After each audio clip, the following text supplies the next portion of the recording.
do we want? Justice! What do we want? Justice! We want justice for Chanya. Whoever stand or whoever is a wheel in the clog of progress in delivering justice for Chanya is an injury to everybody alive. The system seems to have failed Ochanya in this case. We hear of a lecturer, head of the department, actually abusing someone who is under his care. And our government isn't doing anything to prevent that. More than 2 years after the death of Elizabeth Ochanya Obanje, the quest for justice lingers on the minds of many who seek an end to gender-based violence. Elizabeth Ochanya Obanje, a 13-year-old who died on October 17, 2018, following health complications arising from sexual molestation she suffered at the hands of an uncle, Andrew Obuja, and his son, Victor Obuja, within a period of 5 years which she lived with them. As time passed with strong media attention, public outcry and quest for justice the sad incident garnered, one would have thought that the justice system would act swiftly. But 2 years later, the story remains the same, perhaps forgotten by the justice system. We lost our little sister, Ochanya, about 2 years ago. And ever since then, we have tried to get justice for her. Unfortunately, we are yet to get that justice. And it's disheartening because not only that we do not yet have that justice, similar cases have continued to occur even after that, after Ochanya's incidents. And we begin to wonder, for how long is this going to continue? There's hardly anybody that can claim not to have heard about Ochanya's case. Ochanya's case is in the court and is being adjournment after adjournment. Adjournment after adjournment. No justice, no conviction.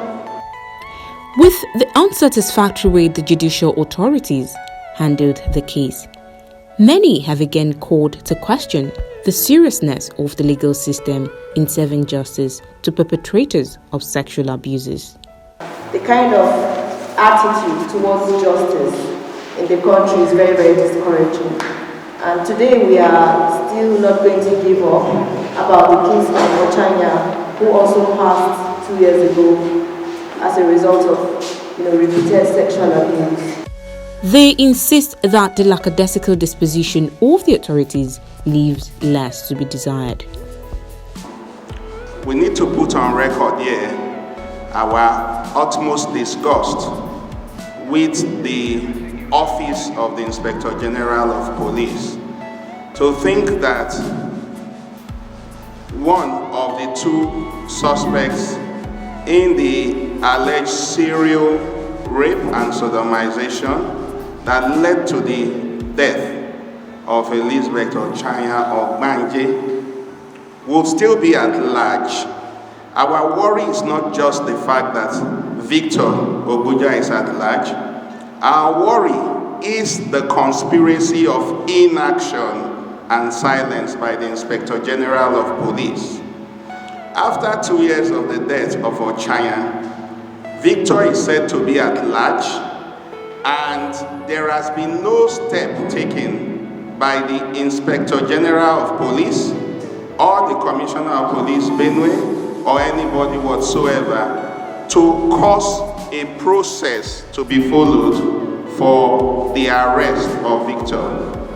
Now, what ordinarily should be done, so long as you have investigated and found that Victor is complicit in this act, is that you declare him wanted, and you go through the court procedure, declare him wanted, that's declare Victor Obuja wanted to come answer question over the death of Ochanya. and issue a bench warrant for his arrest. But it appears by the inaction of the police, we can rightly say after 2 years that the police and the Inspector General of Police are aiding and abetting the continued escape from justice of Victor Obuja. The group therefore gives the IGP a 2-week ultimatum to declare Victor Obuja a co-accused in the case who has been at large wanted. That we are giving the Inspector General of Police, Mr. Mohammed Adamu, a 2-week ultimatum within which he must declare Victor Obuja wanted and launch a national manhunt to apprehend him and bring him to justice. This he must do. It is in the light of the foregoing that we hereby put the IGP on notice that in the event that he fails to declare Victor Obuja wanted for the egregious crimes that have been linked to him in the aforementioned legal advice, we as a family, the FGGC Boko Old Girls Association, and other civil society groups like Make a Difference Initiative and the Wanda Adu Foundation, with our partners, we will have no other choice but to storm the police force headquarters at Louis Edet House in Abuja to register our displeasure over the continued refusal to arrest and bring the fugitive to justice.